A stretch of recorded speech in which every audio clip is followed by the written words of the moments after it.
As soon as I come out the apartment, I started with the sirens. Yep, as soon as I came out the apartment,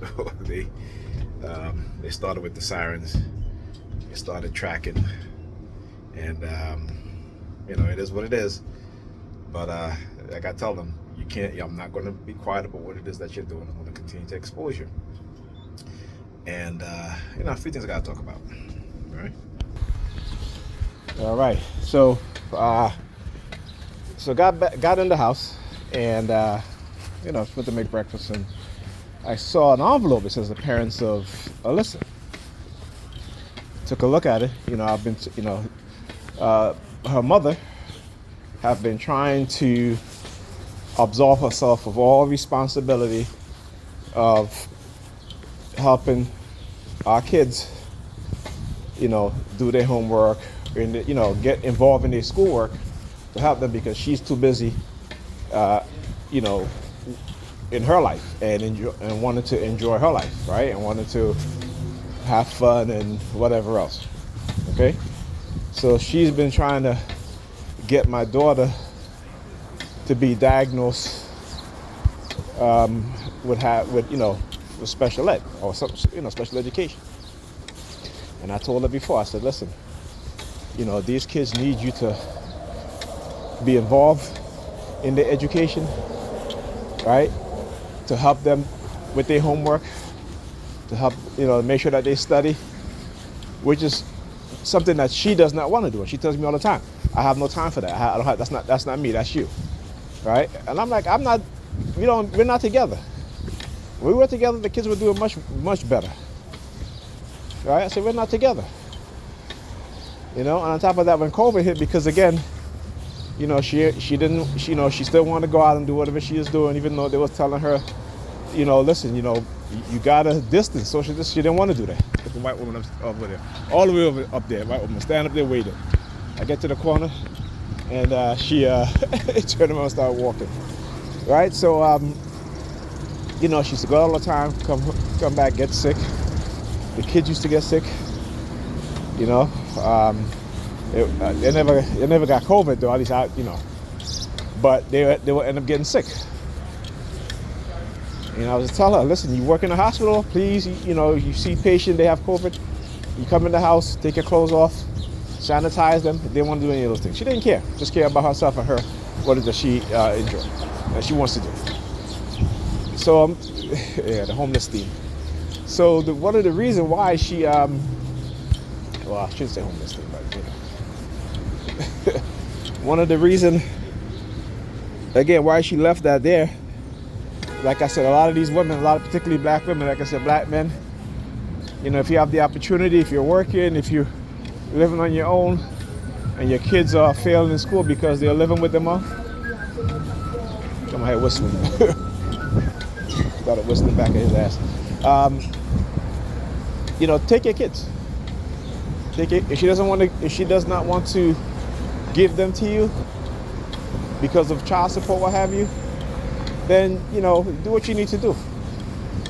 You know what I'm saying? I'm saying if you have the means to do it, because your kids will fare better with you, as opposed to, So we, as men, I have to say, we have to. If my situation was different, my kids would be with me. But it's not. I'm a TI, and the reason why these white supremacists do what they're doing, again, is to destroy black children, particularly black boys. And the mothers don't understand it, because they're running psyops to get the mothers to hate the fathers, because the situation does not work out. Because again, it's the woman lack of ability to discern good character, right? They just want what they see. And if what they see is appealing to them, that's what they want, that's who they want. Regardless of whether that person has good character or not, have good intention or not, right? They just want the attention that they get, and to brag to their friends about the man that they have, right? This is why they don't take time to understand us as men, right? They don't care what we as men want. Okay? They can care less what we want, what we say. Right? They're all about what they want. And they will do whatever they have to get it. Now remember, they will not take accountability for their decisions, their choices. They will always blame you, the man, because white society has taught them to always blame black men. Right? There's no understanding, there's no compassion for black men if you are not giving them what they want. Right? And this is what they have to come to terms and understand these things. They have to come to make a conscious decision to engage in coming to us with an understanding and to listen and to say, hey, you know what? We're in a relationship. What is it that you want out of it? What is it that you want from me? And then you come to an agreement, right? But it must be a conscious decision, not one that's based on feelings. Because what these women are doing, and they're still doing it the older they get, is again, go by how they feel. And not to say that feelings are not important, but you cannot lead with feelings. You cannot make certain decisions with feelings. You got to think, you got to understand, and that's why a lot of them have made decisions, right? And you know, like I said, it's not all their fault. We as men are to blame too, right? Because we have to teach the next generation what not to do. Learn from our mistakes, because the women aren't doing that. They're not teaching the young women to learn from their mistakes. They are hardening their hearts, and they are corrupting their minds because they don't want them to have better outcomes than they did. Right? They're the ones that are competing with these younger women. Right? Older men, we don't compete with younger men. Right? That's something that men will never do.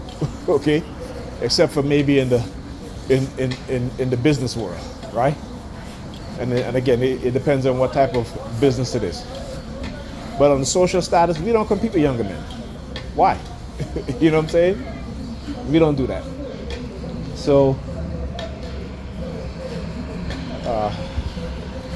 so again, like I said, with these women, they compete with the younger women. And so they're not going to tell them anything that's going to be beneficial to them. I'm not to say not all of them, right? But that's most of them. All right, talk to you guys in a minute.